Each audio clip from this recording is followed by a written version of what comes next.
Alam niyo po, talo ako pagka yung kainan, pag, yung sa mga anniversaries. Kasi pagkatapos ko pong mag-sermon, pagod. No, hindi naman gutom na nararamdaman ko eh. Ang nararamdaman mo pagod, gusto mong pahinga, pour out. Ayan, alam niyo po ba, ang normal na trabaho ng isang tao ay 8 oras. Tama? Ngayon, ang katumbas po ng 2 oras na sermon ng pastor ay 8 oras na trabaho ng ordinaryong tao. Yun na madidrain ka rin, na mauubos yung lakas mo rin. No? At kapag yung pastor ko ay mahalata mo na hindi nag-charge. Bakit? Walang anointing. Minsan, ang anointing ko, dahil doon sa lugar, nakakapatay. No, kaya pagkatapos ko pong mag-sermon, tapos kakain, sayang, kahit na gusto ko yung ulam. Hindi ko ma-enjoy kasi napagod ka. No, kaya nga dapat ako nagpapasyaron. No? Ngayon, kung sasabihin nyo namang wala kayong sugot, ako din kayo. No? Okay, so praise the Lord. Ito ang isa sa pinakamahirap na part, yung masisermon ka ng hapon. Bakit? Naantok ang mga tao pagkatapos busog pa. No, alam nyo, ganyan ang mga baboy pagkatapos kumain. Naantok. No? Kaya kanina kumain ako ng kaunti lang na kain ko eh. Masarap pa naman nung ulam. Paborito ko po yung yung mga inihaw sa nilakdakan. Nung pagkain ng mga lasing. Pulutan ng mga lasing. No, pero sarap kasi. Okay po, dito po tayo sa pinag-aaralan natin. No? Mag-share pa ako ng konti pagkatapos may mga babati po sa ating mga pastor. No? Ngayon, ano mangyayari sa inyo? Ingat-ingat kayo sa pagbati nila at baka kayo mabati. No? Ang meaning po ng tungkol ay ang Word of God at ang anointing. Ngayon, ano pinagkaiba nitong dalawang ito? Ang Word of God ay kahit ang ibang religion, gumagamit ng Bible. Pero hindi ibig sabihin, may anointing. No? Kasi ang Word of God ay ang espada ng Espiritu. No? Sandata ito. No? Panglaban mo ito. Hindi ito panangga. Ito ay offensive weapon. Kaya, ano pinagkaiba? Kahit ang ibang religion, Bible pa rin naman ang gamit nila. Ang pinagkaiba po, tayo ay may anointing. Yun ang pinagkaiba. Ngayon, ang anointing po ay nakukuha sa number 1, sa prayer. May mga tao po na kapag walang prayer, wala talagang anointing. Number 2, sa Word of God. No? Number 3, nakukuha po ang anointing sa kalooban ng Diyos. Kung wala ka sa kalooban ng Diyos, mawala talagang anointing mo. Kaya may mga tao po nakakapag-asawa dahil hindi yun ang kalooban ng Diyos sa mapangasawa nila, nawawalan sila ng anointing. Kaya walang hanggang pagkatalo. Magiging talunan ka na lang. Kasi bakit? Wala ka sa kalooban ng Diyos eh. Ngayon, sabihin natin, may mga channel po ba kayong dala ngayon? Saksak nyo kaya nyo sa bangko. Gagala? Hindi, kasi hindi yan ang tamang lugar ng saksakan. No? Ngayon, isasaksak mo yung sarili mo sa trabaho, hindi naman yun ang kalooban sa'yo. Isasaksak mo yung sarili mo sa relasyon, hindi naman yun ang kalooban sa'yo. Isasaksak mo yung buhay mo doon sa isang bagay na hindi naman yun ang kalooban sa'yo, hindi ka mag-charge. Matitrain ka, ano pa nangyari? Mamamatay na ang pagkakristyano. Kaya minsan alam nyo, kahit na sa isang church na hindi ka doon tinawag ng Diyos na doon ka magsimba, mawala yung church mo, mamamatay ang anointing mo. Bakit? Hindi ka doon tinawag. No? So, kailangan malaman mo ang kalooban ng Diyos kasi doon sa kalooban ng Diyos nandun ang anointing niya sa iyo. Nakuha niyo mga kapatid, at ito po yung sinasabi ng Biblia. Sabi niya, dalhin mo ang iyong tungkod. Sabi niya sa Exodus chapter 4, verse 17, dalhin mo ang iyong tungkod pagkat yan ang gagamitin mo sa paggawa mo ng kababalaghan. Dalhin mo ang tungkod mo o ang iyong tungkod. Huwag kang nagdadala ng ibang tungkod. Ang isang bagay na sinasabi ng Biblia rito, yung binigay ng Diyos sa iyo, yung kalooban ng Diyos sa'yo. Yung plano ng Diyos sa'yo, dalhin mo ang plano ng Diyos sa'yo, bakit kasi dito ka magkakaroon ng himala? Amen po ba? Kaya may mga tao po kasi na yun nga, sinabi ko kanina, isasaksak nila yung sarili nila dun sa hindi naman kalooban ng Diyos. Ilalagay nila, itutulak nila yung sarili nila dun sa hindi kalooban ng Diyos. Kalooban ng Diyos na makipagrelasyon ka dyan. Kalooban ba ng Diyos na diyan ka magsimba? Kalooban ba ng Diyos na yan ang trabaho mo? Yan ang magiging buhay mo? Sabi niya rito, hindi pwede. No? Hindi ka rin mag-charge. Ma-detrain ka lang sa mamaya. Wala ka na. Yung plano ng Diyos na nasayang sa'yo. Ngayon, sabi pa niya rito, dalhin mo yung tungkod. Hindi niya sinabing dalhin mo ang tungkod ng iba. Hindi mo pwedeng dalhin ang tungkod ng iba. Mayroon kang may planong sarili ang Diyos sa'yo. May kalooban ng Diyos sa'yo.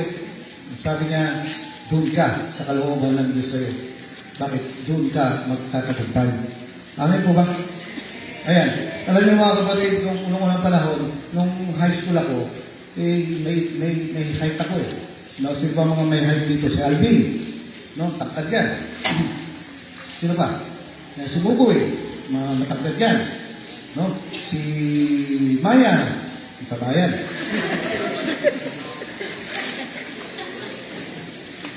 Lagi nila sinasabi sa akin na sabi niya, kawigan, gano'n, yun ba mga tawagan natin sa elementary high school, apelido, no? Kawigan, sama sa basketball. Alam niyo po, sa ewan ko, bakit nung naghagis ang Diyos ng talento para mag-basketball, wala ko natanggap. Nakasabi na sa akin yung tangkad ko noon, no? Mataas ko noon pero sayang lang eh. Pinipilit nila ako, hindi ako marunong doon, kaya ilalaban mo ko rin, hindi ako mananalo yan. Ang game ko po noon ay yung soccer. Ano yun? Yung pangkabayo, naninipa. Ayun, kaya ko maglaro sa ganun. Pero, alam niyo po, isa nakakapagod na sport, yung talagang pagpapawisan na, talagang mauubos ang lakas mo, chess. No? Nakakapagod sa isip yan. Nakaka-stress. Kaya sabi niya, dalhin mo ang iyong tungkod pagkat yan ang gagamitin mo. Alin? Yung kalooban ng Diyos sa'yo, doon ka tumira. Huwag ka tumitira sa kalooban ng iba. No? Tulad ito, punta ko sa bahay niya, kita ko ganda ng pusa. Sabi ko, ganda ng pusa niya. Sabi niya, hindi po namin pusa yan. Pero pala yan, nakikipusa lang po kami. Bakit? Sa kapitbahay pala. No. Sabi niya, doon ka sa kalooban ko. At sabi niya, gamitin mo ito sa paggawa ng mga kababalaghan. Mga kapatid, we were created to produce miracles. Ang bawat sa atin ay nilikha ng Diyos, itinalaga ng Diyos, pinlano ng Diyos na magkaroon ng malahimalang buhay. Ewan ko po sa inyo, pero sa Biblia po, hindi po sariling lakas, hindi sariling kayod ang papasagana sa iyo. Always himala. Always himala. Dahil ang Diyos, lagi na lang. Ewan ko ba naman? Magpapagawa ka ng gripo para magkaroon ng tubig. Maya-maya yung mga nandito ka, mamaya-maya, sasabihin mo, Lord, padala mo kami tubig. Nagkakatubig, hindi mo na kailangan yun. Yung mga tao, kahit saan, alam mo na, noong unang panahon, it takes time. Taon. Matagal. Pero si Jesus, sinisira niya yung law of physics. Ano yung law of physics? Kapag ka ikaw ay lumakad sa tubig, dahil liquid yung nilalakaran mo, hindi solid, ikaw ay lilipad. Hindi, ano? Lulubog. Pero nung dumating si Jesus, pagbihira, sinisira niya yung pinag-aralan natin sa physics. Yung ginawa niya, alam, nasisira eh. Yung isang tao na para gumaling ka, kailangan mo magpagamot. Kailangan mo may inumin. Kailangan mo ng kanta. Para bang meron akong trabaho, meron akong hanap buhay. Pero si Jesus, nung dumating, sinira niya. Alin? Sinira niya yung natural na physics. Hindi na kailangan patagalin. Na Lord, umaasa ako, magkakapera ako ng matagal dito sa web pa. lakas ng tawa ni Happy. Happy ka talaga, ha? Pero kay Jesus, sandali lang, isang prayer lang, went kagad. Naalala mo po niyo mga kapatid? Sinisira niya lang, gusto ko kasi lumama na hindi, 60 days. Gusto ko lang sumagana hindi, 40 days. No? Gusto ko lang mag-asawa. Ewan ko sa'yo. No? May kumbaga parang pinaghandaan ko to eh. Kumbaga nag-prepare ako rito eh. Pero nung dumating si Jesus, sinira niya. Alin yung physics? Yung mga natural laws? Isipin mo, naalala ko po dati, may mga missionaries po na ang haba-haba ng tulay, puno-puno ng buhaya, haba-haba ng ilog. Ang lapad ng ilog. Tapos may mga buhaya, yung mga missionaries magbabible study ng linggo-linggo. Walang tulay. Alam niyo mga kapatid, kinukwento ng mga tao, nalakad yung 5 missionaries sa tubig para makarating doon. Anong tawag mo ron? Sinisira ni Jesus yung physics. Sabi niya gano'n, na kahit saan siya pumunta, sabi dito, itong babae na to, kailangan ito magpagamot. Pero nahawakan lang ang laylayan ng damit ni Jesus ay gumaling. Nakuha niyo mga puti? Andun na si Jesus, puro malaki-malaki. Ito na yung paborito kong kwento eh. Meron po nga yung isang babae na wala ng kapera-pera, wala ng kwarta, awan kwarta, nagregative yan. Ilocano yun. Lagi na lang, mahirap ang buhay. So ano po nangyari dito? Ngayon sabi niya, pero gusto ko magsimba, pamasahe ko papunta na lang. Hindi na ako makakabalik. Pero sabi niya, gusto ko pa rin magsimba, at nagsimba siya. Tapos pagdating doon, sabi niya, nagkaroon ng bisita, sabi ng bisita, sino po nangangailangan ng pera dito, lapit po kayo, lumapit siya. Tapos sabi niya, Sister, anong nasa loob ng bag mo? Sabi niya gano'n, tinignan niya, may baby oil po rito. Sabi niya, akin na yung baby oil mo.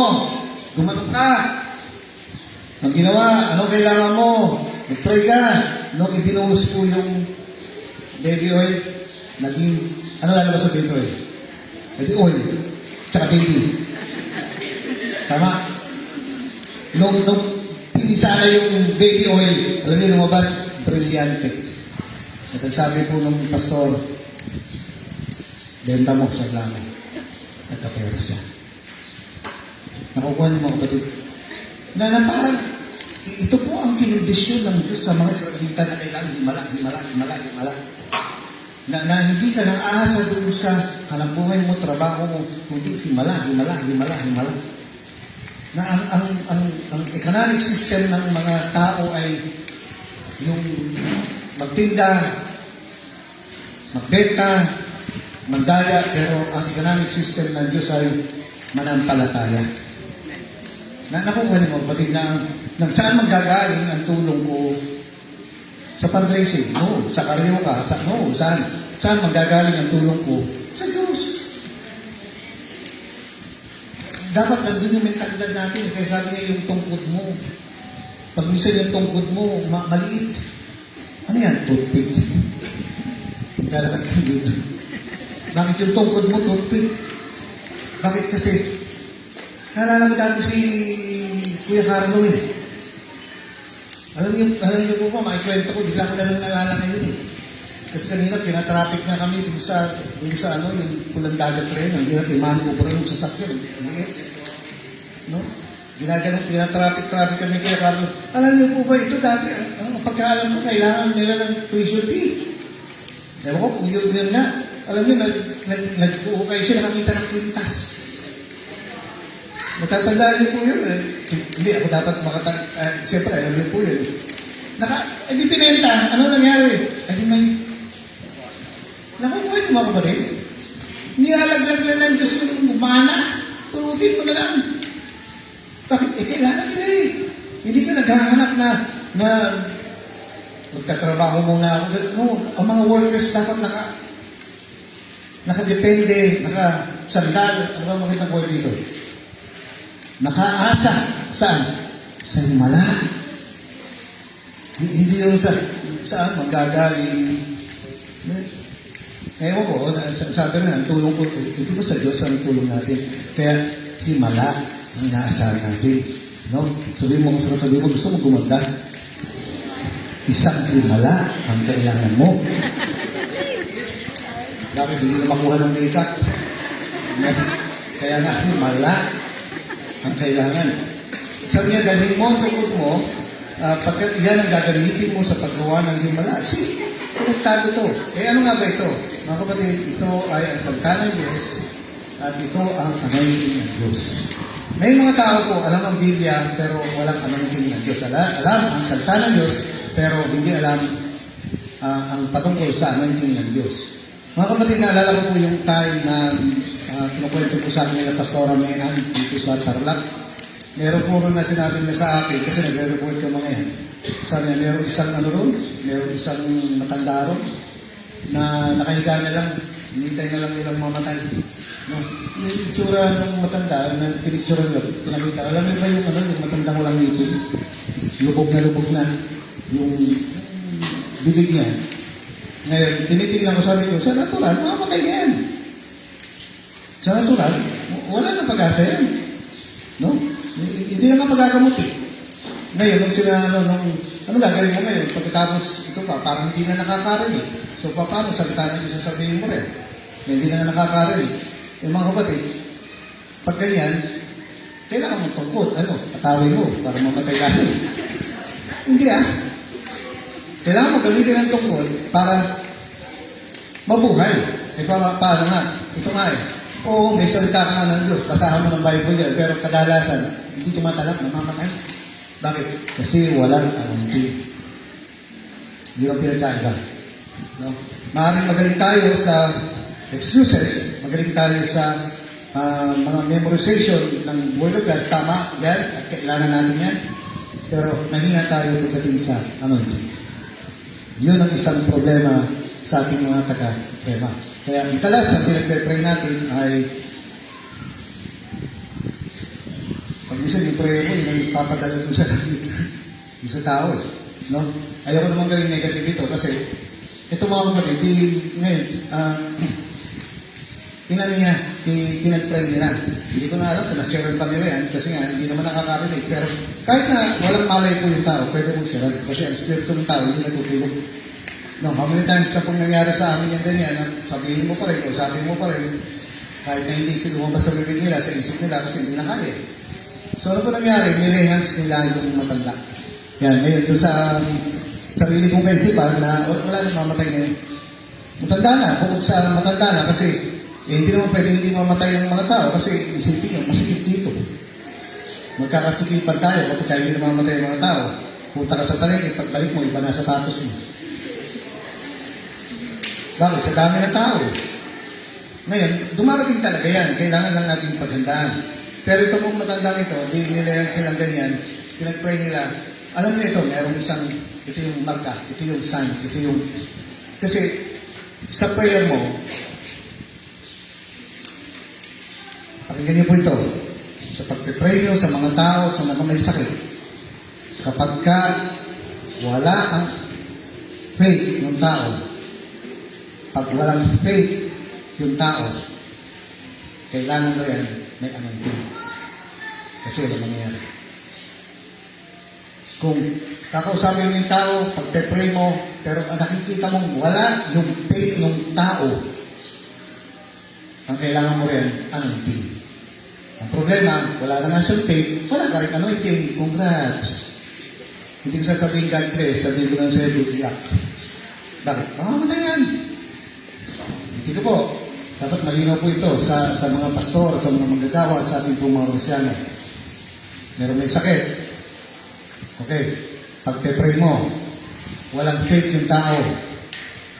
Kaya na, binabasahan ng Bible yan, binabasahan ng salita ng Diyos yan, binabasahan ng doktrina yan, binabasahan ng promises ng Lord yan, binabasahan yan ng salita ng Diyos. Kasi, para magpa-faith. Pero if you pray na mabigyan siya ng faith, kung papalya ka na mabigyan siya ng faith, ang kailangan mo rin, anointing na. Kasi mamamatay.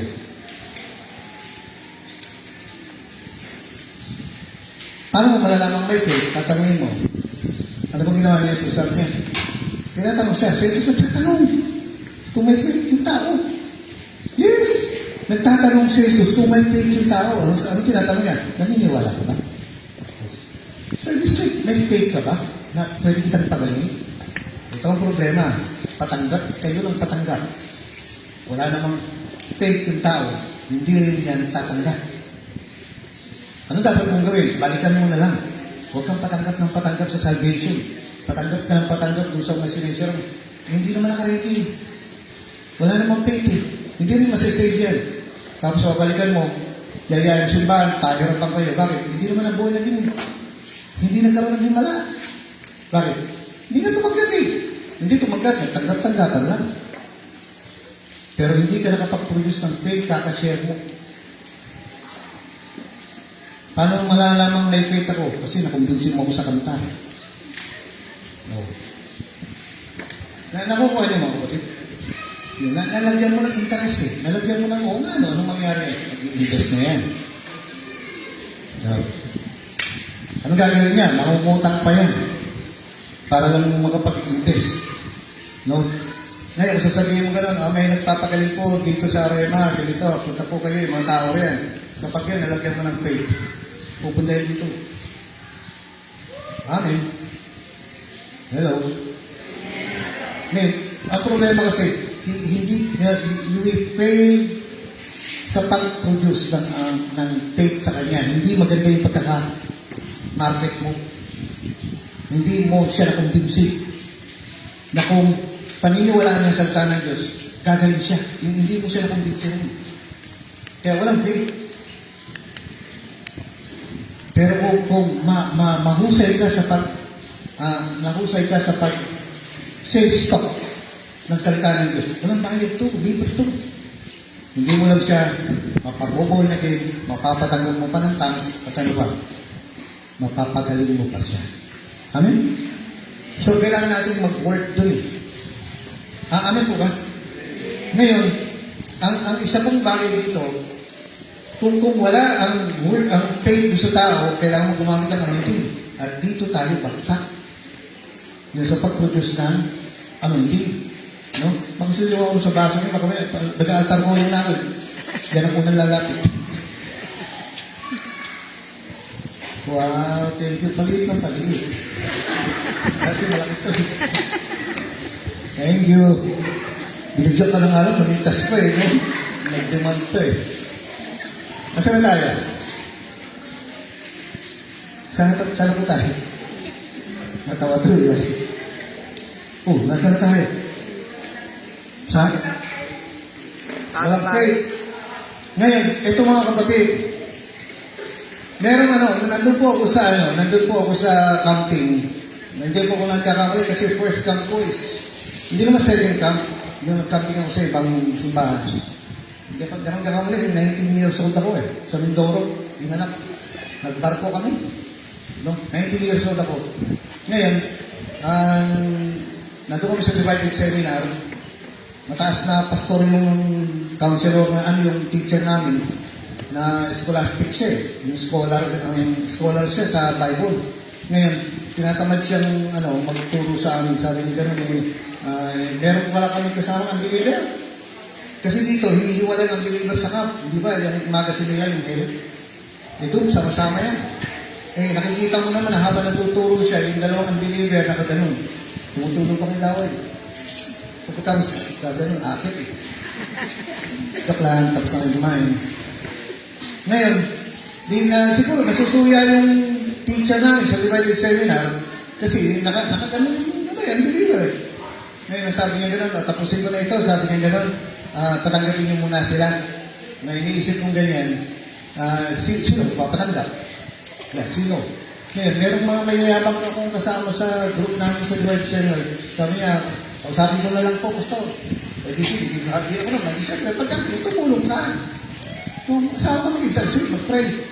Alam niyo po, 10 minutes na siya nagsasalita, sabi ko sa sarili ko, hindi tatanggap ko. Hindi tatanggap ko. Magtatanggap-tanggap lang ito, hindi ko tatanggap. Bakit? Kasi sa pag-share mo, ganito. So, sabihin natin, sino bang pero si Maya na nga ito, sa kantaral ka rin. Ayan. Dito ka. No? Kasi sa pagpapaborn again, kailangan yung puso niya palitan. Ayan. Halimbawa, pina-x-ray natin to. No? Sino makikita? Si Cristel. Kung magkilala, malakas ka na, kantar ka na eh. Ngayon, ang sabi ng Diyos, papalitan niya ng puso. So, ito yung ganito eh. Nakalagay ko sa Bible yan, para maborn again ka, change of heart. No? Papalitan. Ngayon, ito po ang hindi alam ng mga tao, yung salita mo, espada yan. At the same time, scalpel yan. Hindi ba hihiwain? Yung salita mo ba, kapag nagpapatanggap ka, nakakahiwa? O hindi? O, tingnan nyo, gumano lang ako, nakiliti na siya. Eh, ikaw, pag galit saan, tanggapin mo ang Panginoon, walang kapit-epit. Nakagano na yun. O, mapurong ka. Bakit? Walang anointing. Unang-una, wala kasi kung sa prayer. Mapurong. Kasi yung salita mo, espada yan. At dapat hihiwain niya yung puso. Nakukuha na. Na yung salita mo, ito, kapag nagsasalita ako kay Maya, dapat yung words ko, yung pagpapatanggap ko, tinatamaan yung puso niya. Hindi yung, sasabihin ni Maya, matagal pa ba yan? Hindi. Every word na sinasabi mo, nahihiwa yan. Hanggang sa mamaya, pagkatapos, bago ng puso niya. Pili ka na.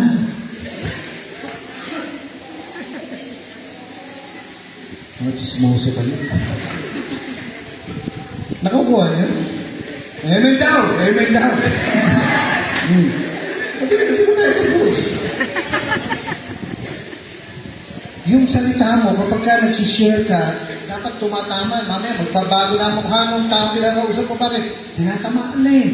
Anong tama po? Yun ang tungkod ng Diyos. Yung anointing. Tinatamaan niya sa mamaya, kukuha na ng panyo yan. Bakit?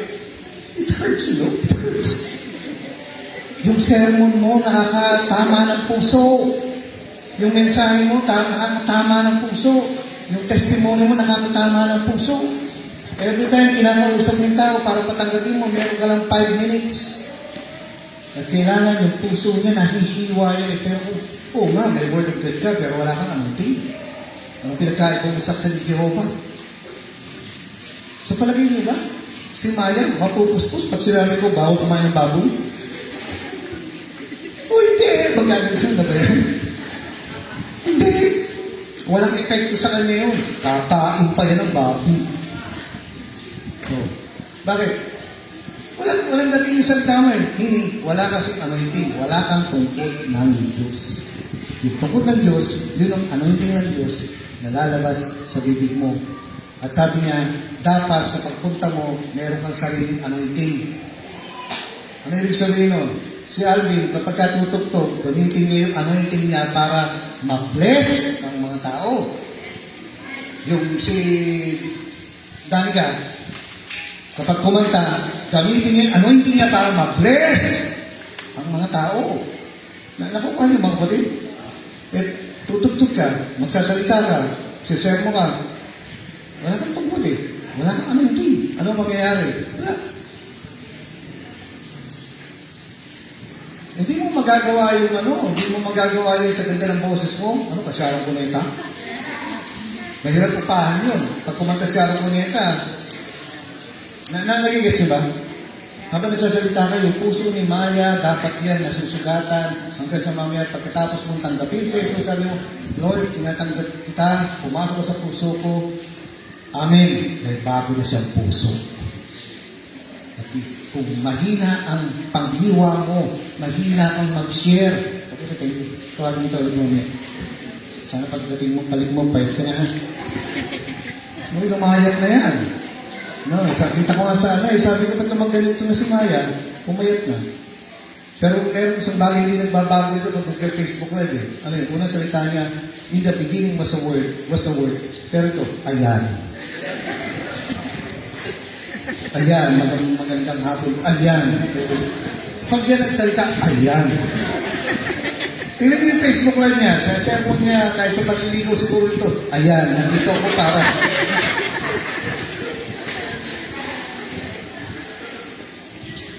Take time na hasain mo yung espada mo. Take time talaga mag-aral ka na ma-relieve mo yung time na nagsasalita si Jesus. Alam niyo, may napansin po ako nung unbeliever ako na hindi ko ma-explain, pero may alam ko na.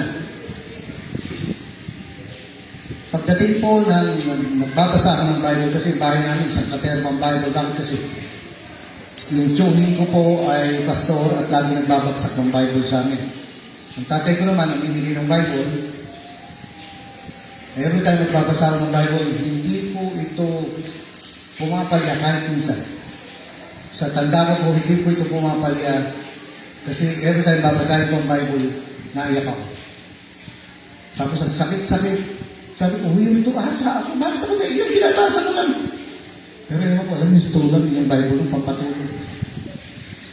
Mula nun hanggang ngayon. No? Pero, sabi ko, ba't ako naiyak?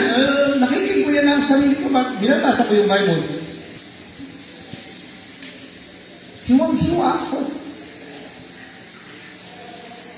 Sabi ko, bakit ganito? Weirdo ba ako? Kasi every time babasahin yung Bible, kasi yung salita ng Diyos ay espada. Di po ba? Ngayon, pero pwede rin yung gamitin na galing sa bibig mo, tapos ihiwain mo yung puso ng kausap mo. Siya ba, pagka nagsasalita ka, naboboring ba o tinatamaan? Siya ba, kapag ka nagsisimula ka ng mag-share, yung mga tao ba, nagsisimula ng magka-interest o nag-aapurang matapos ka? Gano'n ka talin yung anointing mo? Ano ibig sabihin ito? May pakiramdam na bumababa doon sa tao. Na hindi lang salita mo, kung hindi may kasamang pakiramdam. Anong tawag doon? Anointing. At yun yung tungkol na kailangan natin. No, hindi lang yung marunong ka ng word of God kasi pinagkain mo sa ibang believe. Kailangan may anointing ka. Pag nagsalita ka na, tumitimong, tumutusok sa puso ng tao. At mangyayari lang yan kung ikaw po ay puno ng prayer at puno ng salita ng Diyos. At nasa kalooban ka ng Diyos. Kasi kung wala ka sa kalooban ng Diyos, at nandun ka sa kasalanan, meron kang secret sin. No? Ano ba maganda rito?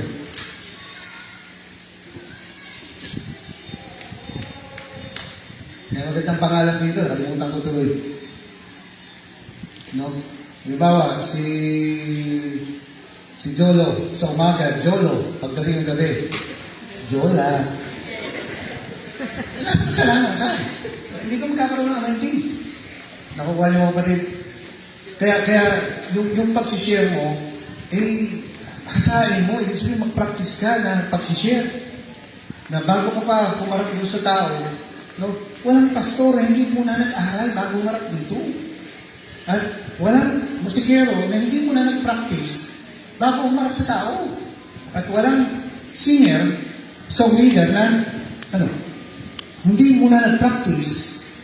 Ako, mahina ako sa kantay. Sa totoo na, nagkakamali-mali ako ng lyrics eh. Bakit? Okay nga, kasi hindi naman ako singer. Pero yung mga singer, mali-mali ang kanta, no? Taas po natin ang ating mga mata. Tigil po natin ang ating mga mata. Mga kamay. Kumawit po tayo. Mali-mali. Ako, bakit? Okay lang, hindi naman ako singer eh. Pero kapag ka-singer ka, mali-mali ang lyrics mo, at gitarista ka, mali-mali ang tugtog mo, kapag tumugtog ka, parang lata. Tunog lata. Nakakita ko ako ng mga singer na hindi ganun magaling kumanta, pero pagka napakinggan mo sila, tinatama ka, kinikilabutan ka eh. Di po ba? So, Ano dapat natin gawin? Mag-practice tayo, Word of God. Mag-practice ka ng pag-share. At magpuno ka, mag-charge ka ng maraming prayer. Every time sasabihin niya, lalabas mo yung salita ng Diyos sa bibig mo, tatamaan yung mga puso nila.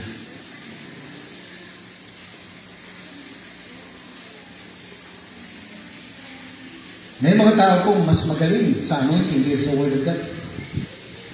Kaya kahit konti ang Word of God nila dahil sa lakas ng anointing nila, ang galing. Isang ina-example ko po rito, mababa ang tungkol, sino yun? Si Esteban, di ba? Anong pagkatawag sa kanya? Pastor! Ng ano? Ng kusina.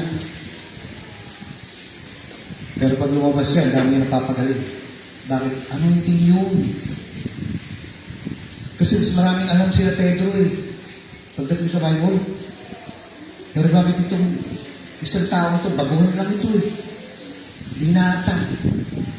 Mangmang pa nga kung tutuusin. Kumbaga parang mababa pa yung pagkaunawa. Pero bakit lakas? Magpagaling kasi mataas ang anointing. At kapag mataas ang anointing mo, nakakagawa ka ng malalaking malaki. Kahit konti ang Word of God.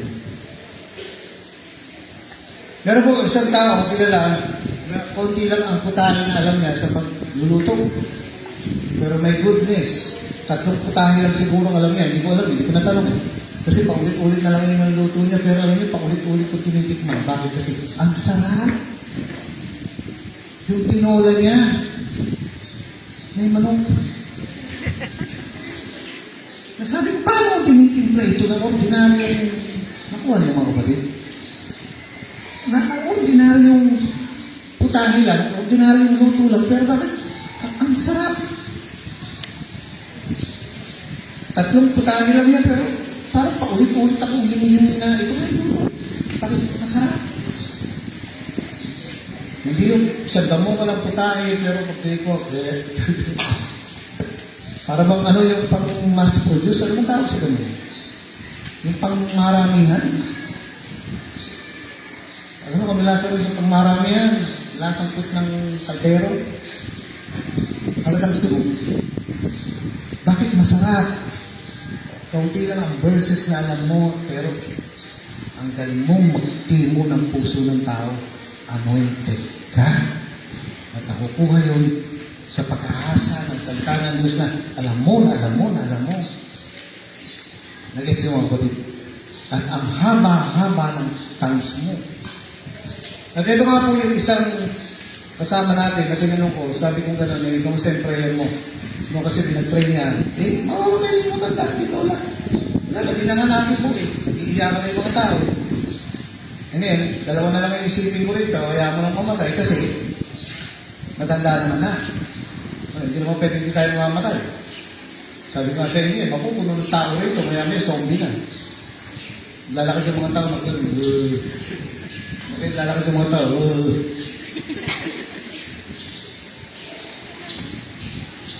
So, tinanong ko ngayon, sabi ko, ito meron po kasi yung sabihin, Pastor, pinag-pray po namin. Usually, ang tanong ko rin, nadalaw yung may sakit. Usually, ang tanong ko po, napag-pray nyo ba?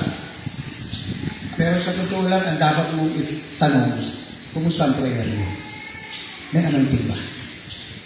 Napag-pray po namin. May anointing ba? Mahaba po yung panalangin ko. 5 minuto. May anointing ba? Kasi kahit yung 1 oras ang prayer mo rin. Sabi nakapatong ng kamay mo, Panginoon, tinataas ko sa iyong Pilipinas. Ano naman kinalaman ng Pilipinas isa may sakit? Kasi gusto ni Pastor, mahaba prayer mo. May anointing ba yung prayer mo? Naramdaman mo ba? Kasi mga kapatid, kung ikaw di mo naramdaman yung anointing mo, di rin yung mararamdaman. Ikaw nga, pinanggagalingan ka na, di mo man lang naramdaman yung init ng tubig. Tapos siya, hindi rin niya mararamdaman. Ang anointing po, namimili rin ng tao, kaya maniwala kayo. Ang anointing, isa po ko sa pinakamatagal dito sa Rema, ang dami ko lang naranasan ganyan, marami na ako nakita ganyan, kahit ng ibang tao na harang-harapan, mga evangelist, galing sa ibang bansa, Mga Amerikano na galing sa ibang bansa, habang nagpe-pray sa mga tao may sakit at kung kanino, nagkikitara ako. Inamasdan ko sila, nakikita ko paano sila mag-pray. Mga iba't ibang mga lahi, pupunta rin sa Pilipinas at kami ang tutugtog. Habang nandun sila sa church, nandun sila sa grandstand, luneta. Magpe-pray, nandun ako sa taas, natugtog, nagki-keyboard, pinanunood ko sila. Paano ba yan? At minsan, meron pong isang Amerikano na nakita ko, nagkaka-explain na, lakas ang anointing, nararamdaman ko eh. Bakit kasi ang anointing nararamdaman ko? Kung ikaw di mo nararamdaman, hindi rin nila nararamdaman, hindi siguro, wala. Ang anointing na nararamdaman. Yung puso ng tao, sensitive dyan. Kahit yung balat ng tao, sensitive sa anointing. Bakit? Hindi lamutan. At minsan, yung isang Amerikano, ibang lahi, nakita ko, malapit na sa akin, sasabihin ko, maganyan ako, ano yung sabihin mo? Tingnan nyo, kahit hindi Tagalog, hindi English na intindihan. Gaganon ako, lalapit siya sa akin. Pagpe-pray niya ako, bakit gusto ko yung anointing eh? May time pa, nagkikeyboard ako. Nagpe-pray yung mga Amerikano dyan sa mga tao. Sabi ko, lakas ang anointing ah. Pero siyempre, concentrate ako na hindi naman ako nakagano dahil hindi ko makikita. Bakit yung mga daliri ko, hindi naman ninja. Kaya, nakaganon ako habang nagkikeyboard, sumasama sa worship. Sabi ko, bakit gano'n? Parang may dumadaan sa ulo mo. Bumababa sa katawan ko. Pumunta sa kamay ko, sa paa ko, sa katawan ko. Parang may nababa. Na ano to, parang apoy na liquid, parang hangin na makapal na.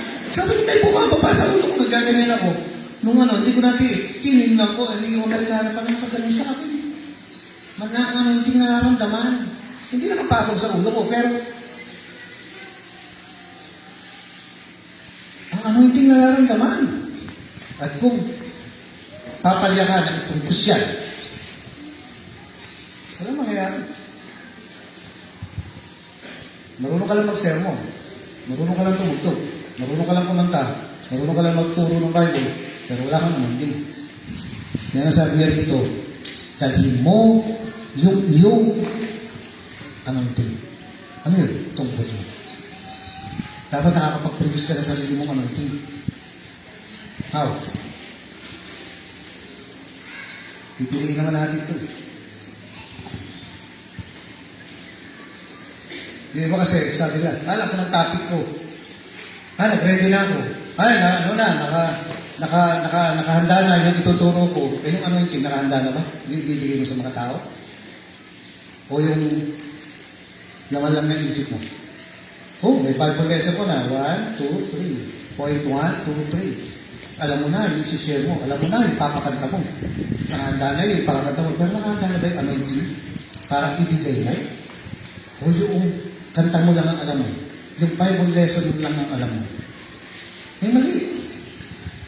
Nagiging mga kapatid, kung nag-aaral ka ng salita ng Diyos, nangongolekta ka, nagsasabihin mo sa mga tao, abay mangolekta ka rin ng anointing na ibibigay mo sa mga tao. Kasi alam nila, pag may anointing ka, wala.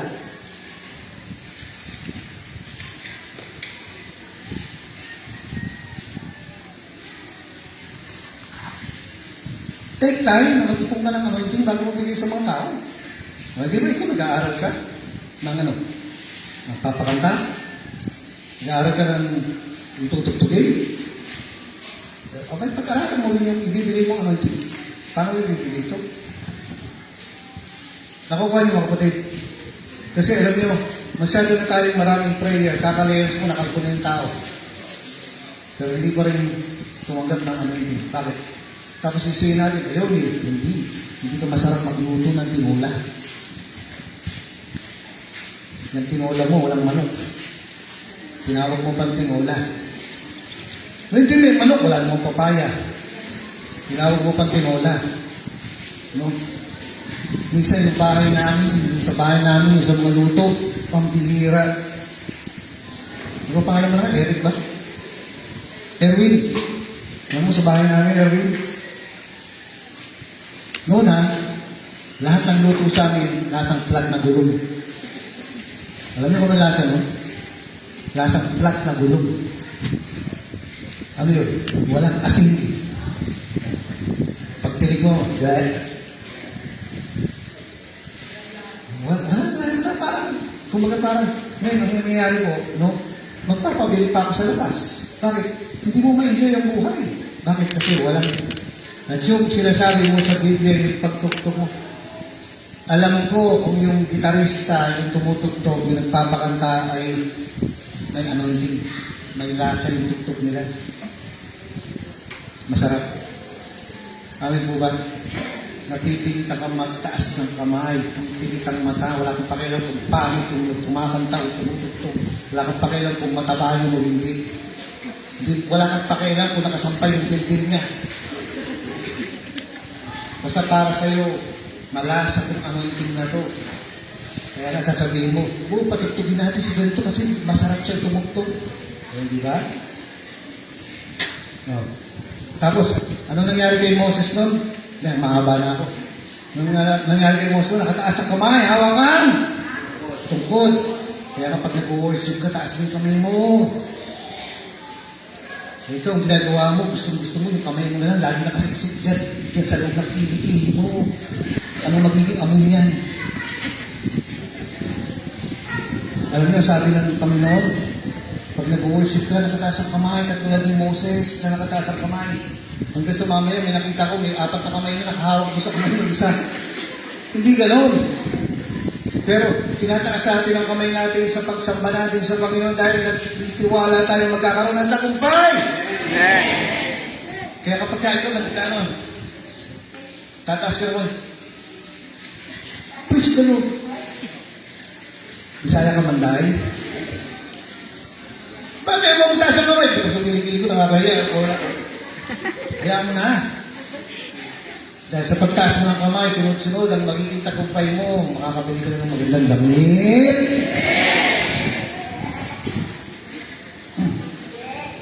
Alam niyo, meron isang tao, lumapit doon sa altar.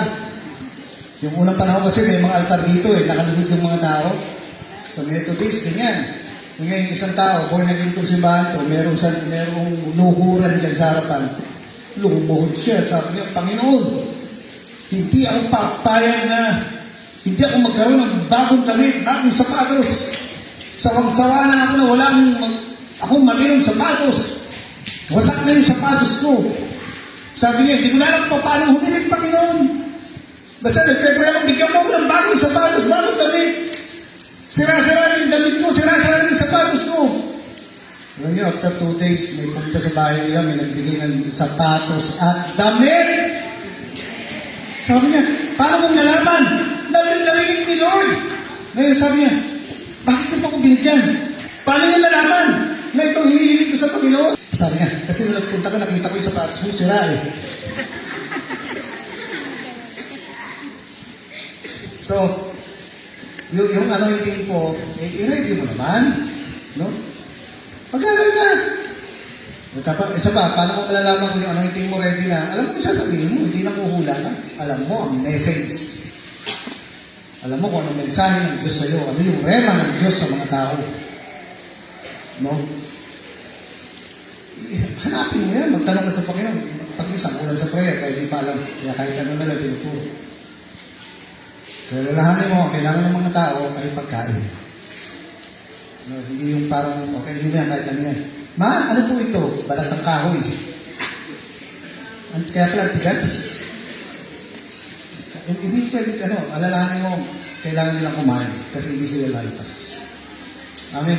At ito nga po, si Mayan, tinatanong ko, kumusta yung prayer? Sabi niya, Pastor, alam niyo yung pala sa sagot niya, alam ko na may mangyari. Kasi kapag nahingi po ng tulong ang mga tao, di ba na, Pastor, may pagpe-pray po kami. Kasi sasama ko sa prayer. Kasi sinasabi ko pa sa mga tao Pero nung sinabi niya sa akin yun, alam ko na gagawin. Alam, yung matanda. Alam ko na, may sign na ako. Bakit? Kasi nung tinanong ko, kung sa prayer, sabi niya, Pastor, may lumabas. Saan? Sa kamay ko. Mararamdaman mo na kapag ka nag-pray ka, may lumalabas. Saan sa Bible yan? Isang babae humawak sa ilalim ng damit ni Jesus. At sabi nung ni Jesus, sino umipo sa akin? Kasi naramdaman niya may lumabas. Ano nangyari? Yung isang babae, 12 years nang may sakit. Sa loob ng isang segundo gumaling. Hindi kailangan ko, ilang araw ka pa muna dito sa ospital, magpagaling ka. Sinisira ng Diyos yung natural law.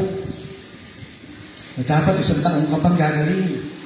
Pero kailan, Jesus, nagpuproduce. Nakuha niya. Sinabi sa akin na pastor, may lumabas eh. Yun ang nahanap ko. Nasabi ko, alam niyo po, pagkaraan ko ng ilang araw, tinatawag po siya doon sa pinag-pray niya. At pagdating doon, yung matanda, nakaupo na, nakamiti, walang ngipin. At nung lumapit siya, ganyan, yung matanda, paglapit niya, niyakap siya. Picture-picturean. Alam niyo, nakakapagbigay ng kalwalatian sa Panginoon. Ang anointing ay nagpuproduce ng himala at nagpuproduce ng papuri sa Diyos. Pero pag namatay, ano papuri matatanggap ng Diyos yan? Wala. Mas gusto ng Diyos, masagot ang panalangin mo kaysa hindi. So, ngayon, kumusta na? Ayun, buhay pa. Nakuha niyo ako kapatid. Kung talagang sa Diyos yun, bakit hindi nagkamipin? Sabihin mo nga sa katabi, sa bunutan kita eh. Masyado kang demanding eh. Bahala na sila ng Panginoon doon. Hindi, nakukuha niyo ako kapatid. Ang ano po, ang sinasabi nito ng Biblia, sabi niya, dali mo yung sarili mo anointing. Kumusta ba? Lahat tayo meron. Pastor ka man, ordinary member ka man, soul winner ka man, worker ka man, gitarista ka man, elder ka man, may anointing yan. Sabi niya, i-develop niya ang anointing mo. Kasi yan ang gagamitin ng Diyos para kumuha ka ng himala. Kaya yung mga tao na walang anointing, paano makakapag-produce yan? Magsisimula sa maliit yan, hanggang saan? Lalaki. Amen. Yan. Ngayon, may mga tao pong hindi lumalaki ang anointing kasi ayaw nilang pumasok doon sa next step. Brother, ikaw nga magsasungit mamaya, ikaw backup singer, ayoko nga. Nagiging paniki. Bakit? Sabi, ba't ako? Tanggi ka ng tanggi, hindi ka magkakaroon ng anointing. Pagka tinawag ka, niyaya ka, go! Bakit? Kasi doon lalakas ang anointing mo. Amen po ba? Ayan, kaya sabi niya, dalhin mo ang iyong tungkod pagkat yan ang gagamitin mo sa paggawa. Kasi yan ang gagamitin mo sa paggawa. Yung sarili mo. Hindi yung sarili yung tungkod ng iba. Yung faith ng iba, nakaasa ko pag-pray mo ako, umaasa ako sa prayer ko, Bakit ka nakaasa yung tungkod ng iba? Dapat yung sarili mo. Mag-produce ka ng sarili mo. Pag-aralan mo kung paano mag-pray. Kasi one day, mga kapatid, dito sa Pilipinas, hindi ganun kayayaman ng mga member natin. Yung iba may kaya, pero hindi lahat.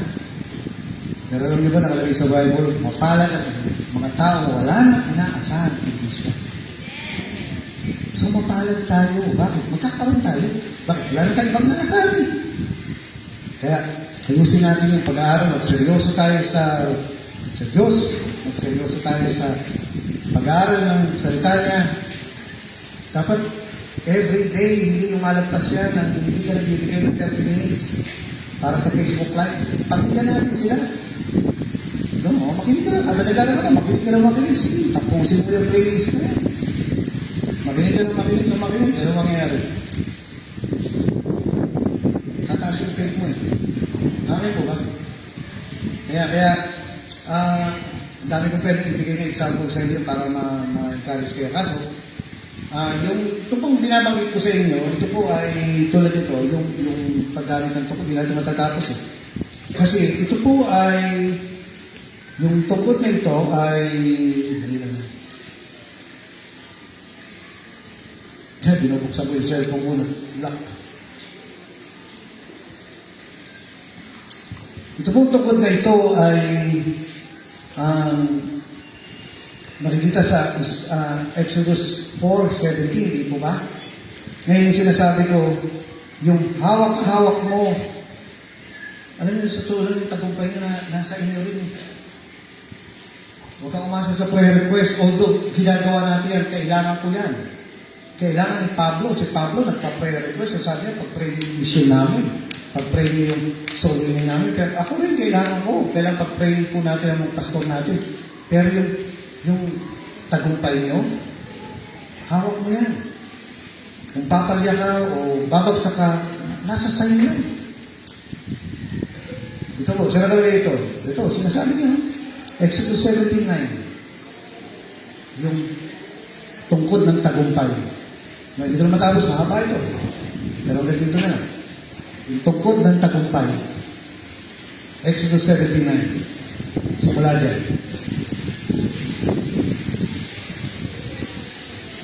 Nasa sa'yo rin. Yung tagumpay mo.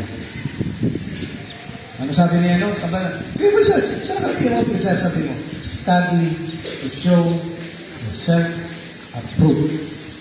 Sabihin, pasado ka. Amen? Hindi tayo pwede naglalaro ng kasalanan.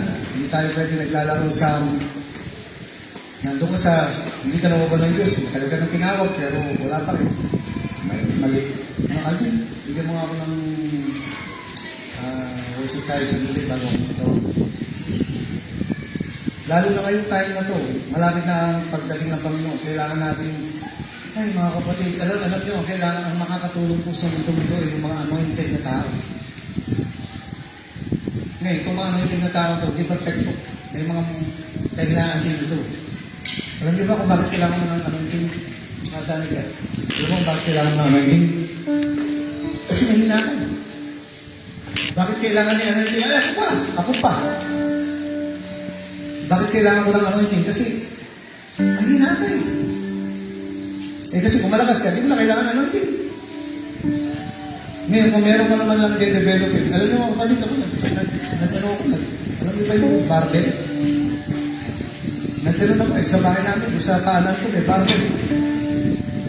At hindi ko matanda, 30 pounds sa tayo. Nakaka-60 akong gano'n sa isang araw. Minsan 80. Set yan eh. Tinuturuan ako nila Larry Boy, Pastor Larry, kung paano mag-ganyan. Nakita ko naman na nag-develop naman yung dito. Na tumabak dito, tumasik ito, biceps ko. Ngayon sabi kong gano'n, sige, pinipilit ko, masakit. Pinipilit. Ang problema, ang pag-ibig mo, walang katulad. Ayun, pinipilit yung, gusto ko lumaki. Nagkaroon naman na siya. Ano nangyari? Baling ugat. Parang napunitan ako ng ugat. Wala, hindi ko mabuhat. Yung pahinga. Ano nangyari? Hanggang ngayon, tapat. Nandun na nga lang yung barbell sa akin. Hindi ko pa... Pag-ibig mo'y wala hanggang presensya mo kailangan ako sa aking buhay. Ikaw ang lahat. Kalakasan ko ay ikaw, Jesus. Pag-ibig mo wala hanggan. Presensya mo kailangan ko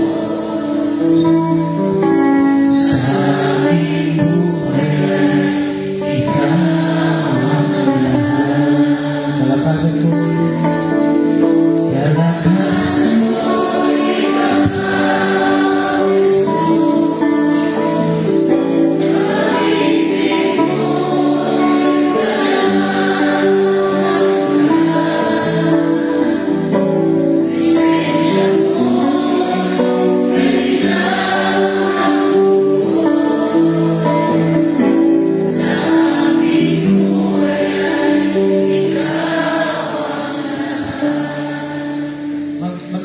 papakanta ka, magtuturo ka, puspos na puspos ka ng TikTok.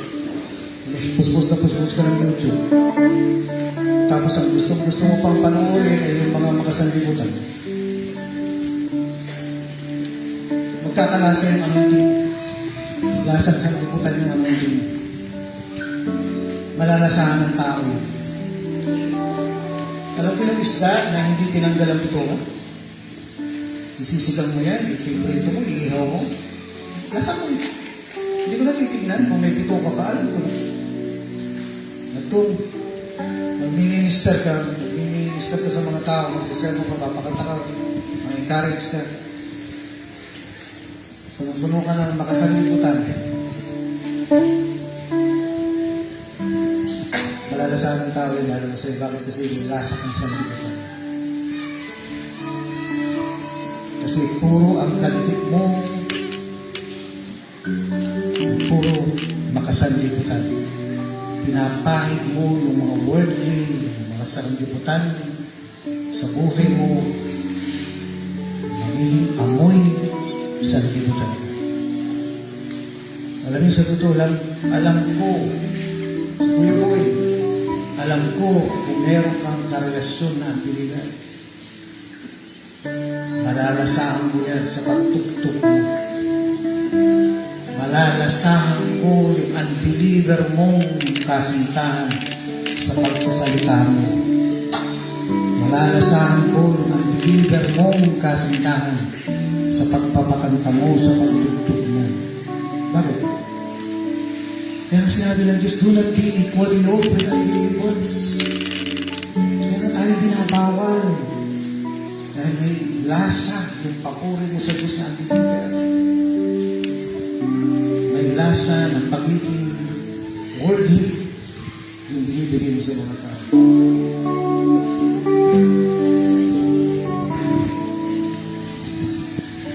Pag-ibig mo, walang hanggan.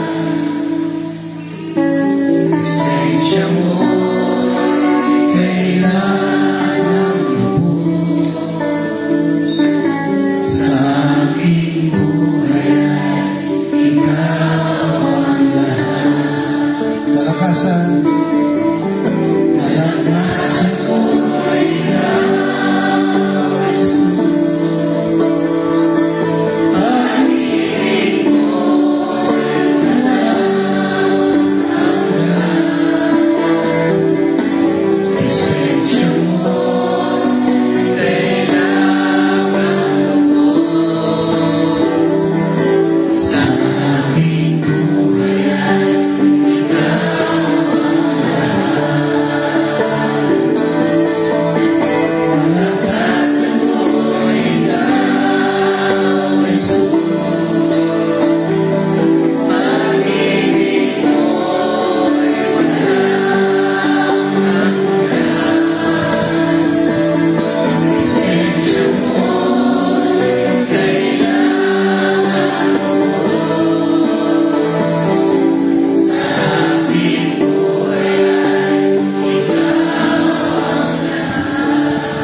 Hagin po, alam niya, kapag wala nang anointing, di ba, magpe-pray.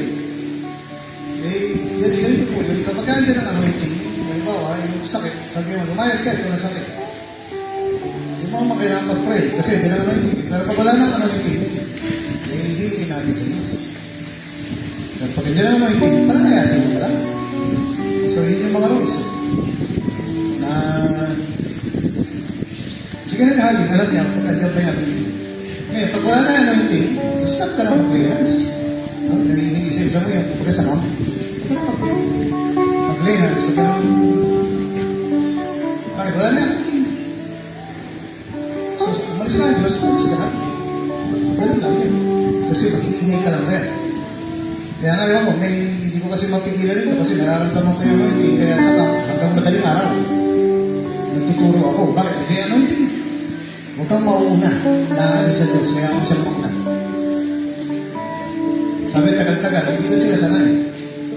Naralam niyo po ba, si Kenneth Hagin po, may isang teaching siya, 6 na lessons. Isang oras at kalahati at isang sermon. Pakinggan mo yan. Nagsasawa yung tenga ko, napapagod. Kailangan mo makinig. Makinig. Makinig. Makinig. Kasi sabi niya, doon yung ano, isip-sipin ko. Amen. Sa camp natin, grabe, 2 taong pag-usap. Unang-una, ako, 7 oras ako nakatayo. Pero si Johnny, 8 oras nagigitara. Hindi ba may ano yung tigil? Kasi hindi namin kakayanin yun sa taga. Pero ang Diyos ay nagpo-provide ng kalakasan. Amen. Ayan, kaya sabi ko, kahit nakikita ko ng tulog yung isa, no, nakahiga na nga eh. May kumot pa. No? Eh, tuloy lang. Bakit? Kasi andyan ang Diyos eh. So, kailangan na. Eh, sabi ko sa Facebook, sa YouTube, lalabas na yan. Kaya kung gusto mong makinig ka lang. Amin po. Kaya, presensya mo'y kailangan mo. Basta ba yan? Aking buhay, ikaw ang lahat. Presensya mo'y kailangan mo. Sa aking buhay, ikaw ang Magandang hapon po, sa Rema Rizal. Sabi po kanina ni Pastor Abby, tayo po ay 22 years old na. And kinaka-congratulate ko po yung matatagal na, yung sinaunang taga Rema Rizal kasi hanggang ngayon po ay nandito pa rin po kayo, nag-stay at patuloy po na nagiging kagaya po ni Hur at saka ni Aaron na tumutukod po doon sa gawain ng Panginoon. Napakaganda po ng message na sinasabi sa atin ng Panginoon. Kasi sa 22 years na ito, tayo po ay hindi magtatapos sa 22, kundi more years to come. Amen po? And ay happy anniversary po sa inyong lahat. And I pray po na mas marami pa pong Rema Praying Church mabuksan po dito sa buong Rizal. Pag natapos na yung bawat bayan, bawat barangay na. Ayun po. So, sana po yung mga narinig po natin ngayon ay manatili po sa yung sariwa sa atin. Na pag dumating ang time na nakikita po natin yung ating manggagawa, yung ating pastor, yung gawain ng Panginoon ay bumibigat yung pressure, bumibigat yung binubuhat, eh sana andun ka sa ilalim na hindi ako tutukod ako para gumaan. Amen po. So, anniversary po ulit sa ating lahat. Tinatawag mo si Pastor Giselle. Ayun, happy 22nd anniversary po sa buong Rizal. Kahapon po nung nagbabiyahe po kami, nadaanan po namin yung Palmera Tree. Biglang naalala ko po yung time na nag-outreach po kami kasama namin si Pastora Joby. Tapos pag pumunta kami, pampadami kami gano'n. Tapos parang kanina nung sinabi ni Pastora Abby na 13 na pala yung simbahan, nakakatuwa lang kasi po kumbaga dati tay-tay pa lang po yung church hanggang sa nadagdagan na ng nadagdagan. So, naniniwala po ako na yun sabi niya Pastora, hindi lang 13 na simbahan pa kundi mas marami pa po yung madagdag. So, nandun po yung faithfulness ng Lord na as long as tayo nagpapagamit sa Panginoon, patuloy pa rin po siyang magbubukas ng gawain at magdadala ng mga kaluluwa sa atin. So, ayun po muli, happy anniversary po sa bawat isa. So, tandaan po si Pastor Buboy. Nakabot po sa inyong lahat. Happy anniversary po sa buong Rizal District po. So, ako po ay galing po sa magandang simbahan po ng Rizal, sa May Taytay. So, kami po yung na-produce po ng simbahan po doon. Ayan po. So, happy anniversary po sa inyong lahat. At naniniwala po ako na mas marami pa pong mapoproduce na manggagawa po dito po sa Rizal. Sa Diyos po ang papuri. Ako rin po, naalala ko dati nung outreach pa lang po namin ay yung Taytay tsaka Teresa naman po. Bago po nagkaroon ng Antipolo. Nakakatuwa po dahil every year po na umuwi po kami dito ay iba-ibang mukha po kami nakikita. Tingnan niyo yung katabi mo. Yan. Tapos sunod na taon, di ba na ulit yung mukha niyan? Diba po? Pero ayun po, alam niyo po, ang nagpaparemind sa akin na pinagpala po ang outreach po natin ay tuwing nakikita ko po na yung mga kabataan ay nagagamit na po sa ministry. Alam niyo po, dahil si Danica, kumbaga sila po yung mga nagtatago pa po sa loob ng bahay pag pinupuntahan.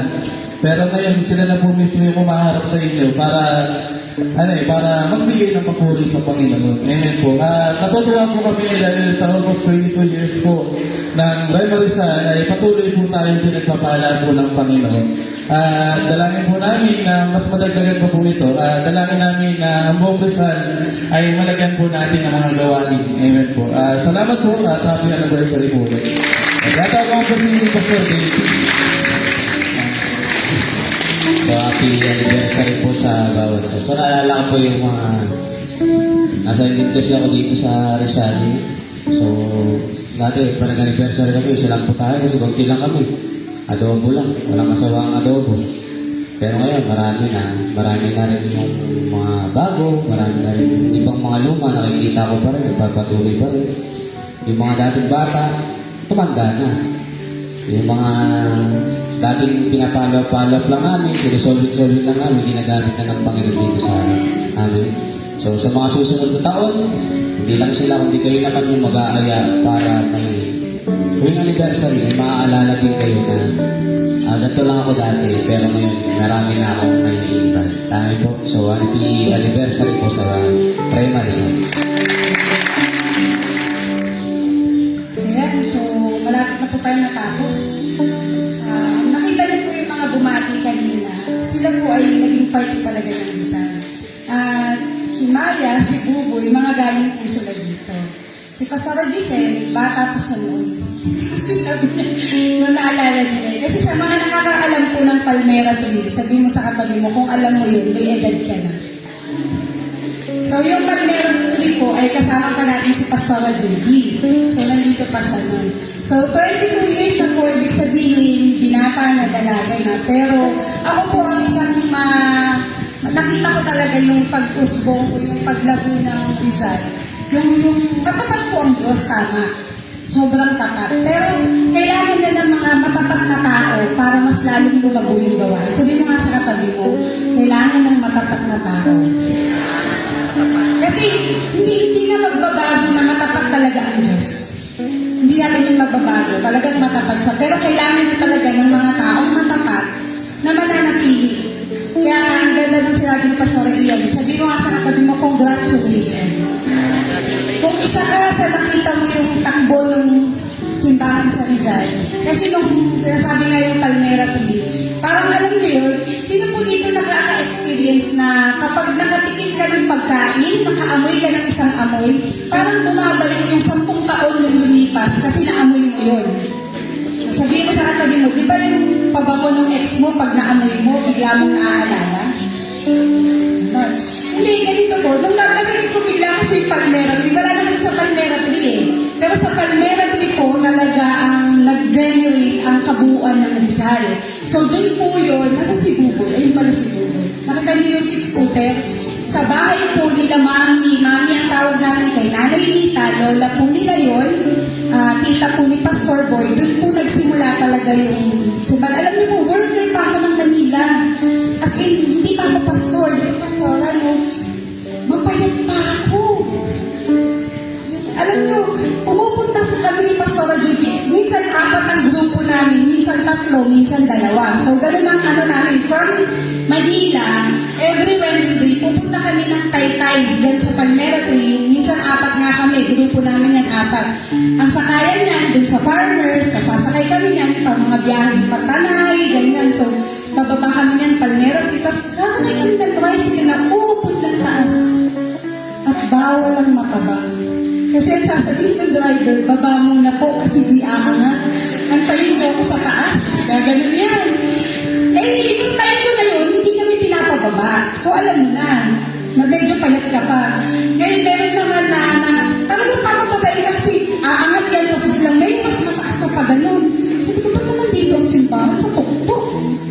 Pero may tricycle. Alam niyo po, aabutan namin dun talaga. Ano yun, naglaki ng pamasahe namin. Minsan 4 kami mamamasahe kaming 4. Ewan ko, alam ko, parang sponsor kami ni Pastora Judy. Tapos syempre may hiyakan pakainin yung mga sinama mo. Syempre paminsan, lagi kaming dadaan ng KFC. Pag minsan walang budget, sasabi niya, Ate, magsahin ka na ha. Ganun. Ibig sabihin nun, magbabaon na kami. Meron pang kantin nun sina Kuya Rodel. Sabi, Kuya Rodel, magbaon ka na nung luto ni nanay mo dyan kasi pupuntang Taytay. Alam niyo, pupunta kami doon. Mamamasahe kami mula umaga hanggang gabi. Minsan ang dadat na namin talaga, literal po, si Nanay Lita lang mag-isa. As in, siya yung bina-Bible study, mag-isa lang yan. Siya lang yung a-attend doon sa midweek service, mag-isa lang. Hindi ko alam kung nasa si Buboy, baka nasa lakwat siya kanto. Nasa wilderness taga si Buboy. Pero nandun ka na doon, boy, di ba? Yan. Mga ano pa yan, bata pa si Buboy. Nandun pupunta po kami. Alam niyo, nakita ko po yung katapatan talaga ng Diyos. Sabi ko nga, hindi mababago matapat ang Diyos. Pero kailangan niya ng taong magiging matapat para makita yung katapatan niya na. Kasi kung walang magpapagamit na tao. Pero sabi ko nga po, may isang propeta na nagsabi na, ay pag nawala ako, wala nang gagamitin ng Diyos. Hindi. Lahat po tayo ay may privilege na. Kung mawala man tayo, laging ang Diyos may maghahanap siya ng gagamitin na. Kaya kung ayaw mo magpuri, yung bato nga kaya ng buhayin mo. So, maganda na lang na yung bumuo ng kwento, kasali tayo doon. Na kapag ang Diyos bumuo ng kwento, kasali tayo kasi sinama natin ang sarili natin. So, nag-start po kami doon at ayan, tuloy-tuloy. Minsan napapatanong ako, sabi ko, worth it ba yung gastos? Ang dami namin gastos. Miyerkules yan, minsan magdadagdag na Friday, punta kayo doon kasi kahit makasama si Mami doon, o Mami kasi tawag namin, kay Nanay Lita na mag-prayer doon. Naiisip ko kay Pastora Judy, worth it kaya yung gastos ni Pastora, bigyan kaming pamasahe, tapos isang piraso lang yung atin. Ako po nung medyo bata pa ako, okay lang kasi parang pasyal lang sa akin eh. Alam niyo, kada pupunta kami doon, parang ang sarap kasi ganda ng view. Pero habang tumatagal na, lagi mag-isa na lang si nanay, naghahanap ako ng iba. Ngayon, baguhan po talaga ako noon. As in, bago na akong worker, disciple pa lang ako. Hanggang tumatagal, sabi ko, yun pala ang halaga talaga. Na kung hindi dun sa isang taong naging matapat na, okay lang, ihinto na natin kasi nag-isa lang. Sabi mo nga sa katabi mo, sana hindi tayo nagkakilala ngayon. Amen? Na hindi natin nakikita yung ginagawa ng Panginoon. Minsan maliit lang, gusto natin malaki agad. Hindi po. Ang Diyos po ay natutuwa at nagagalak sa maliliit na simulain. Kaya wag natin maliitin na minsan doon sa simbahan natin, na wag mo nang maliitin, maliit na rin talaga. Diba? Maliit na talaga yung mga church, wag natin maliitin. Nagsisimula ang Diyos lang. Nagsisimula ang Diyos lang sa pagtawag na, imagine niyo po ang Taytay, hindi ko makalimutan nung sa isang piraso kumaatin, pero ang Taytay, producer talaga ng worker. As in, laging may nilalabas, lagi silang, ang dami pong naging pastor na galing sa Taytay. Si Pastor Buboy. Diba? Ngayon, dahil nag-expand yung Taytay, lumaki si Maya. Asan ba si Maya? Hindi nagdagan ngayon si Maya, diba? So, huwag po natin i-underestimate yung mga panalangin natin. Na kasi minsan, alam mo yung parang ayayayaan ka ng pastor, ano ba yun, one-on-one kami ni pastor, magpe-prayer dito. Parang salaminan kasi kayo lang. Huwag po i-underestimate yan. Nagsisimula ang Panginoon dyan. At nakikita ng Diyos yung katapatan natin. At one day, sabi niya, hindi na matawa kay Jimmy, diba? Adobo lang, pero ngayon, iba-iba na yan. Kasi dati kahit 1 kilo lang, okay na yan. Ngayon, alam niyo po ba, ilang kilo ang kinain mo? Nahirapan kami mag-compute. Sabi mo sa Save More, i-reserve lahat ng hita. Kala mo talaga, sobrang dami. No? Pero i-reserve mo yan. Ibig sabihin, nadagdagan tayo eh. Ginagamit tayo ng Panginoon. At ang result po, tayo po dito sa kabuuan ng Rema, ang isang programa po natin ay mag-produce tayo ng mga manggagawa. At alam niyo po yan sa mga tinutukoy namin, nakikita niyo po yung mga buhay ng mga worker. Yan po ay mga nagpagamit talaga ng buhay. At sa result po, ang isang manalangin na namin, every time na may papasok sa church, Panginoon, gagamitin mo yung tao na yan. Gagamitin mo yan. Maaaring bata pa yan. Alam niyo kasi na si Danica. Tanong ka nga, Danica. tingnan niyo po kung gaano kalaki si Danica at kung gaano namin siya kalaki nung unang nakilala. Danica, tayo ka. O, dito. Ang laki kasi ng kalagi, nakakatula eh. Nanununtok yan. Si Danica po, nakita namin po, ganun pa lang. Eh kung susukuan pa ni Jeba nito, nililigawan na yan. Oo ka na, baka maligawan ka talaga. Alam niyo, minsan sabi mo, ay bata, wag ko nang tiyagain yan, bata lang yan. Hindi. Si Jesus nga, sabi ng iba, wag mo na silang palapitin, maingay yung bata. Nakita niyo yung mga bata, kailangan nilayo. Anak niyo po yun. Pero hayaan niyo lang, okay lang. Mamaya sasayaw sila, makikita niyo. Okay lang. Kasi, although iaayos natin, syempre, kailangan natin ng may magtuturo sa bata naman. Pero wag natin i-underestimate na yung mga ginagawa natin pagsama sa prayer, pagsuporta sa ganito. Minsan nakala mo maliit lang. Sabi nga, di ba, ay, 2 piraso lang naman yung islang binigay at saka 5 tinapay. Pero sabi ni Jesus, walang regalo na maliit pag binigay mo sa Diyos. Ngayon yung bawat tulong po natin sa iba't ibang simbahan ngayon, kung saan po kayo nakadako, natawa nga ako, may isang bata ina-interview, kung taga saan ka, taga Karisawan, ay, magkapit bahay pala tayo. Taga Karisawan daw kasi siya eh. Nandiyan yung mga bata, taga saan ka? Taga Antipolo po. Yung Antipolo na yan, malaki po yan. Nakahati yan sa 3, may lower, may upper, may middle. O may bottom na yan sa susunod. So, nakahati sila. Ngayon po, sabi ko nga, may halahala tayo, may tanay tayo. Kahit saan po kayo lupalot ng Rizal ngayon magpunta, pwede kayo may masimbahan. At sabi ko po kanina, yung maliliit na tulong na binibigay natin, hindi lang yan yung financial. Yung somehow, sumasama ka na nandun sa gawain, sinusuportahan mo si pastor, tapigin mo nga po yung katabi mo. Tapigin mo. Ganito yung balikat ko. Sabi mo, kaya mo yan. Sabi nga ni Diyos, ay, huwag kang malungkot. Kaya mo yan. Si Diyos ay nalilig magpalakas eh. Pag nakita niya kayong tahimik, lalapitan kayo, tatapitin, kuya, huwag kang malungkot. Kaya mo yan. Diba? So, ano po, ang bawat isa sa atin ay may bilang sa gawain. At may dahilan ng Diyos kung bakit tayo nandito. Hindi ka lang maliit. Oo, maliit ka talaga. Sabi ni JP, lalabas ako. Kasi tama naman, hindi mo makikita si JP dito.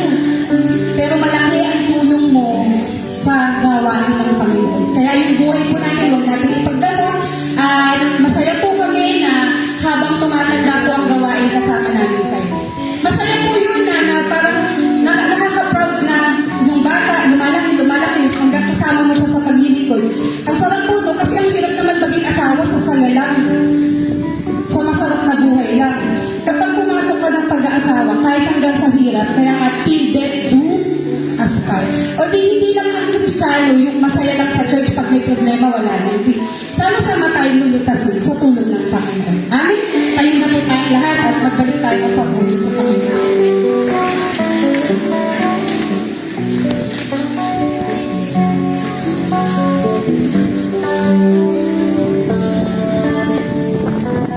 Sige po, itaas natin mga kamay natin sa Panginoon.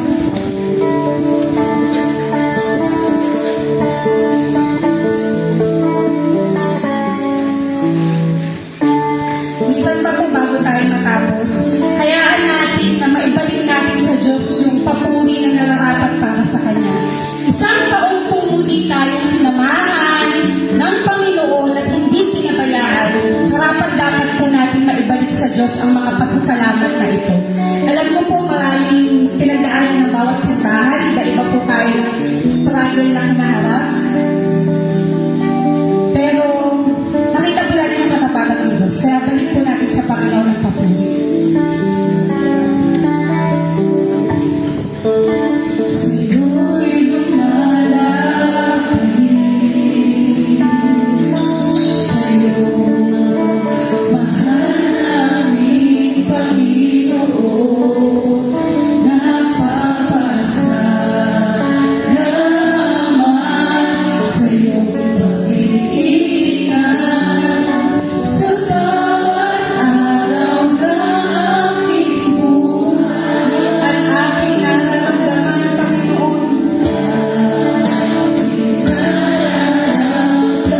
Ang pag-ibig mo at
mag-worker 2 months ngayong bakasyon, papuntayin na po dito. Papag-pray natin. Kung meron kayong mga kabataan, kung meron kayong lalo na mag-worker, na habang bakasyon, mag-worker sila ng 2 months, palapit na po dito.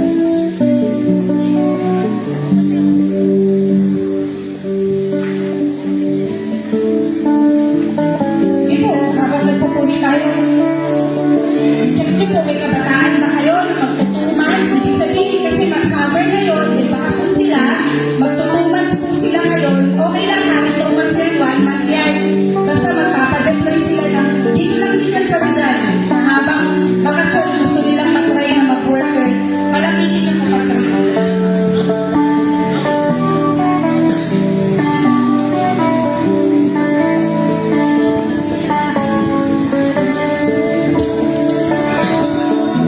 Sige po, mag-worship tayo.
kami po ay hindi mo pinabayaan.